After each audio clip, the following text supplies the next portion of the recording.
Good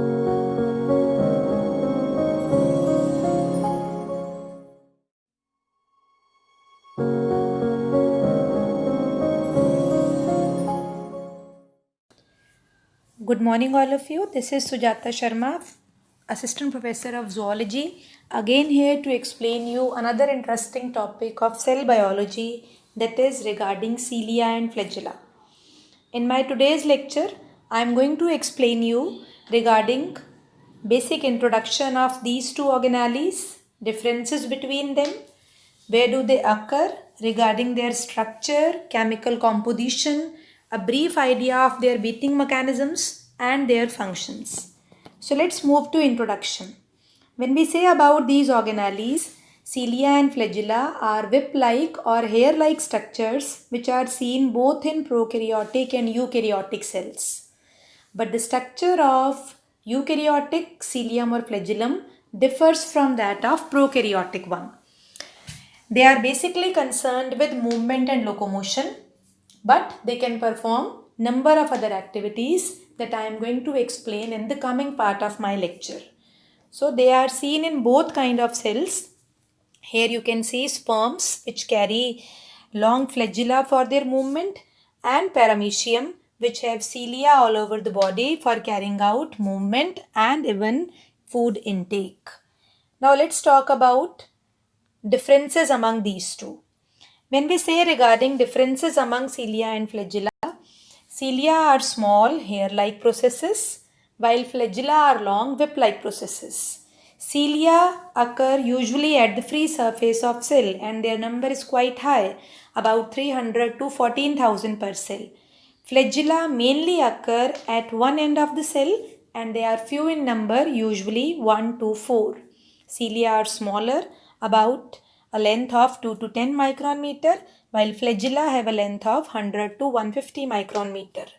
Regarding their action, when cilia beat, they perform sweeping action and they always beat in a coordinated manner, while flagella perform undulatory actions and they always beat independently. Now, after differences, we should know that where these organelles are commonly seen.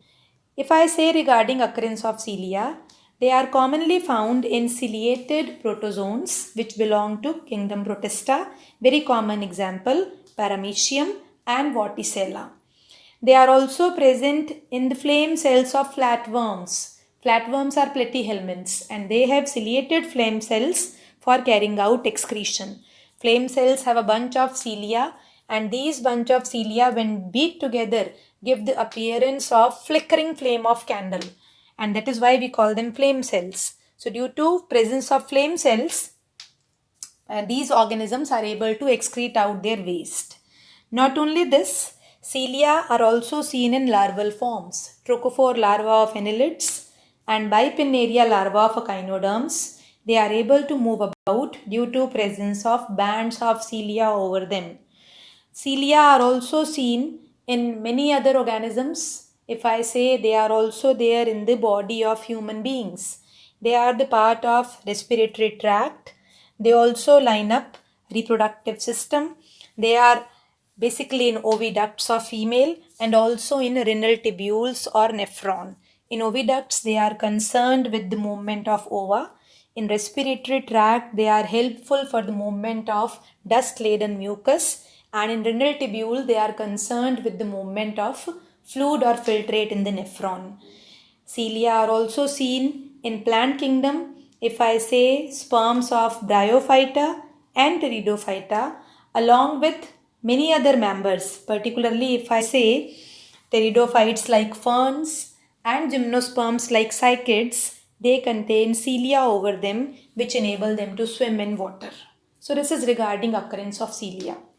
If I say regarding occurrence of flagella, flagella are also seen in variety of organisms. Among animals, they are seen in flagellated protozoans. The single-celled animals also called zooflagellates, very common example, Trypanosoma, the parasite of sleeping sickness, and Trichonympha, which contain number of flagella over it. Flagella are also seen in Euglena, Euglena is commonly called as plant animal. It has a long flagellum which protrude from the surface of cell and enable it to move about. A small flagellum is there within the cell. Then choanocytes of sponges, we also call them collar cells. They also have flagella which enable them to circulate the water current. Not only this, flagella are also seen in gastrodermal cells of coelentrates, that is in Hydra. Here, gastrodermal cells, which are flagellated cells, they enable the organism to move about to circulate the water current. Flagella are also seen in spermatozoa of many animals, including human beings, which enable them to swim, which enable them to move very quickly. And they are also seen, as I told you, in bryophyta and pteridophyta, particularly in their anthrozoids or sperms, which enable them to swim during fertilization activity. So you can see flagella and cilia both are found in diverse group of organisms, whether in plantae or in animalia. When we say regarding structure of these organelles, they both are made up of microtubules. Microtubules are small cylindrical tubular structures made up of tubulin protein. They are hollow inside. They constitute cytoskeleton, but they also make up certain structures, especially cilia, flagella, centriole, basal body, and so on. Even spindle fibers are made up of microtubule. See the basic parts of cilium or flagellum. A cilium or flagellum has three parts. It has a basal body, also called kinetosome, a basal plate, and the third part is the longest part which come out of the cell, and we call it filament. Basal body or kinetosome is also made up of microtubule. It gives rise to filament of cilium or flagellum. It is made up of microtubules and it has 9 plus 0 arrangement of microtubules, where microtubules are present in triplet form. Triplet means 3 microtubules together make up one unit of basal body, and this makes up 9 plus 0 arrangement. Second part I told you, basal plate present at the level of cell membrane. It is the point at which microtubular arrangement of basal body, which I told you 9 plus 0, is changed to 9 plus 2 arrangement of microtubule found in the filament. Filament also contain microtubule, but again remember it has 9 plus 2 arrangement, and this arrangement get changed at the level of basal plate. See the structure of filament. Being the longest part, it is the main part of cilium or flagellum. I told you it has 9 plus 2 arrangement of microtubule, which can be seen in transverse section of cilium or flagellum. See the structure. In the center, there are two central microtubules designated as C1 and C2. Both are covered by a central sheath. On the periphery, there are 9 doublets made up of microtubules. Each doublet consists of 2 microtubules, a complete A microtubule and a C-shaped B microtubule. Wall of A tubule is made up of 13 protofilaments and hence make it complete, while that of B microtubule is made up of 10 protofilaments. Both A and B microtubule, as well as C1 and C2 in the center, which are the central microtubule, all are made up of tubulin protein. Just you see, from A microtubule there arise arms. These arms are made up of dynein protein, which is an important protein required for their beating. The microtubule doublets are connected by interdoublet bridges made up of nexin protein. And one more thing, from A subtubule there arise a radial spoke which carries head at its inner end. So there are 9 peripheral doublets, 9 spoke, and 9 heads can be seen in the TS of cilium and flagellum. 2 microtubules which are singlet in the center, and that is why arrangement will call it 9 plus 2 arrangement of cilium or flagellum. So this arrangement makes them very unique, and these microtubules which are present on the periphery as well as in the center enable them to move, enable them to beat, and carrying out various activities in the organisms where they are present. Let's talk about their chemical composition. If I say regarding their chemical composition, they contain mainly proteins. Proteins make up 74 to 84% of their structure. Lipids are also there, carbohydrates 1 to 6%, and nucleotides are only 0.2 to 0.4%. They have variety of proteins, but main protein that make up their body. I told you their bodies are made up of microtubules. So tubulin is the main protein found in the microtubule. Tubulin makes up the entire body of cilium and flagellum. Their arms contain another protein called dynein.